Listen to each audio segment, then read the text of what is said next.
तो आप लौकी के कोफ्ते तो आप लोग भी इंजॉय कीजिए।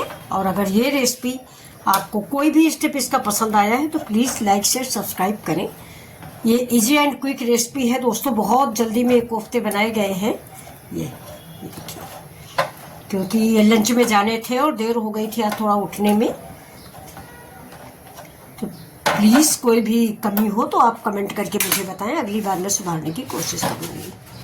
वेलकम माय चैनल मिथिला जी की दुनिया। तो दोस्तों आज हम चल रहे हैं लौकी का कोफ्ता बनाने। ये मैंने तेल डाल दिया, इधर मेरा दूध बॉयल हो रहा है और ये देखिए लौकी के लच्छे और बेसन। तो बेसन थोड़ा हमने कम डाला है, ये वीडियो की क्लिप जो है मिस हो गई है। तो लौकी हम ज़्यादा डालते हैं, बेसन कम डालते हैं, लेकिन इसमें थोड़ा बेसन ज़्यादा हो गया है।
होता है लो इसी में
तो ये देखिए मेरे लौकी के कोफ्ते बन गए हैं। तो ये बहुत ही लाजवाब और टेस्टी कोफ्ते बने हुए हैं। तो आप लोगों को अगर ये रेसिपी पसंद आती है तो प्लीज़ लाइक शेयर सब्सक्राइब करें। नमस्कार।